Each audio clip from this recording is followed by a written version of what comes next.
गलत हो रहा है। मेरा नाम बोलिए अपना। राजेश कुमार, ये जो भी हो रहा है ये गलत हो रहा है, ये नहीं होना चाहिए। मेरे इतने अच्छे मंत्री अरविंद केजरीवाल जी, उनको जेल में डाल दिया गया, ये सही बात नहीं है। जनता भी परेशान है, अभी इलेक्शन था, ये नहीं होना चाहिए था। ये जो भी हो रहा है बहुत गलत हो रहा है। धन्यवाद।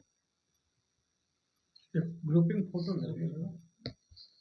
और मैं एक बात और बोलना चाहूँगा कि अरविंद केजरीवाल जी के तो जो ईमानदारी और अच्छाई है उसको देख करके मोदी जी को अंदर से महसूस हो रहा है कि हमने कितना अपराध किया, कितना घोटाला किया। और अमित शाह को इस बात का भी अंदर से एहसास हो रहा है, उसके साथ साथ गिरिराज सिंह को भी। बीजेपी का जितने कार्यकर्ता हैं उसमें हमको लगता है 90% तो है ना घोटालेबाज और जा करके अपराधी हैं। इसमें बीजेपी नरेंद्र मोदी जी को सोचना चाहिए कि भाई इस तरह का अपराध नहीं हो। जिस समय आए तो उस समय क्या बोले थे, भ्रष्टाचार मिटा देंगे, काले धन को लाएंगे हिंदुस्तान में। कहाँ गए मोदी जी का काला धन, कहाँ मिट गया भ्रष्टाचार? यही है भ्रष्टाचार। इसके कहने का मतलब था हम भ्रष्टाचार मिटाएंगे नहीं, भ्रष्टाचार और ला देंगे। इसलिए नारा दिया था आपकी बार बीजेपी सरकार, इसलिए बोला गया था कि बार बार अपराध। इसके कहने का मतलब है बीजेपी सरकार बार बार अपराध, यही मोदी जी कर रहे हैं। इस तरह का करना उचित नहीं होता है। और जाकर के सुप्रीम कोर्ट का भी जस्टिस भी बोल रहे हैं कि जाकर के जो भी हो रहा है गलत हो रहा है, जो कि नहीं होना चाहिए। लेकिन क्या किया जाए, वो भी दबाव में है। जिसकी सत्ता रहती है तो उसके दबाव में हर एक इंसान आ जाते हैं, चाहे वो कितना बड़ा ईमानदार हो। लेकिन केजरीवाल जी का कहना है यदि हम जेल भी जाएंगे और जेल सलाखों के पीछे भी रहेंगे तो पर हम ईमानदारी से काम करते रहेंगे, जनता के प्रति हम मेहनत करते रहेंगे और जनता की सेवा करते रहेंगे। चाहे इसके लिए मुझे फांसी भी पड़े या गोली भी मारे, उसके लिए मुझे कोई परवाह नहीं है। जय हिंद, जय भारत।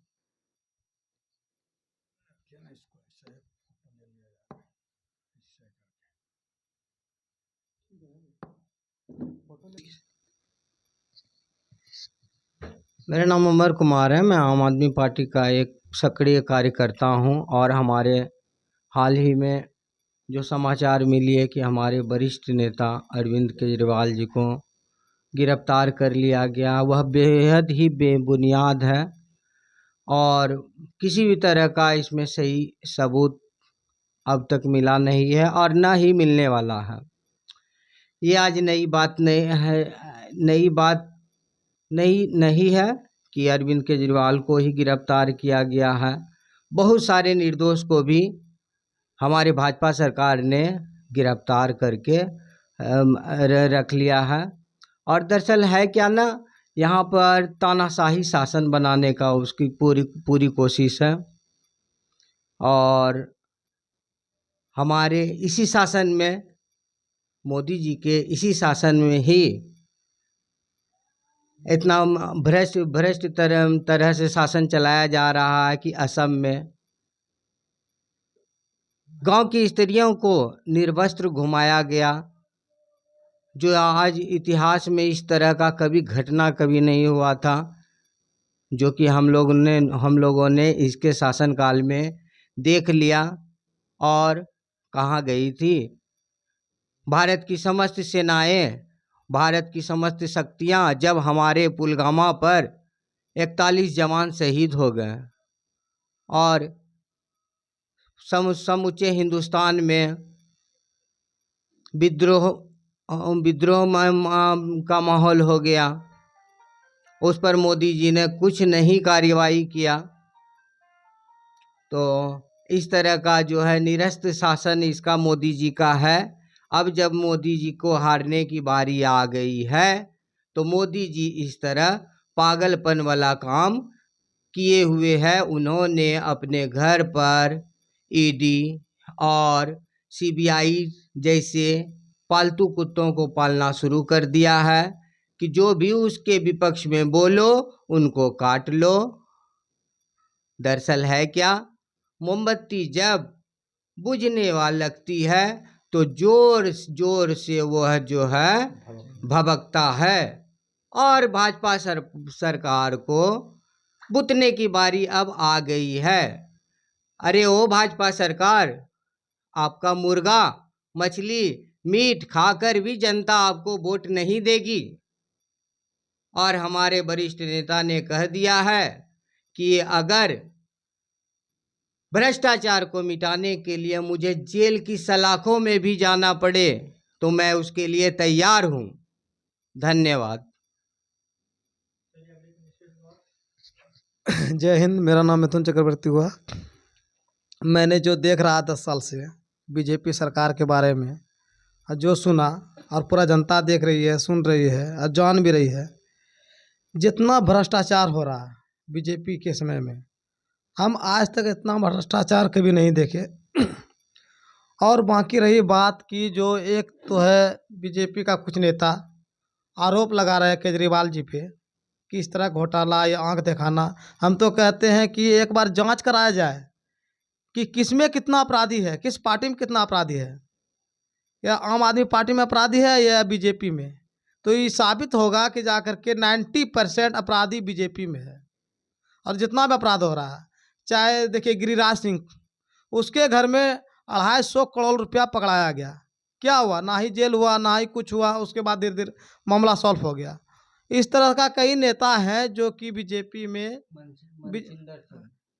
मनचिंदर सिंह, वो भी देखिए एक आरोप लगा रहा कि जाकर के इस तरह का घटना हुआ। लेकिन हमरे कहने का मतलब है, आप साबित तो करके दिखा दे। किसी भी सरकार के लिए आप आरोप लगा रहे हो, उसके पहले साबित कीजिए। आप जबरदस्ती आरोप लगाने से नहीं होता है। अभी क्या हो रहा है बीजेपी से, क्या हो रहा है? जिसकी लाठी उसकी भैंस, उसकी ताकत है, वो कुछ भी कर सकती है। उसके दबाव में सुप्रीम कोर्ट चल रहा है, उसके दबाव में हाई कोर्ट भी चल रहा है।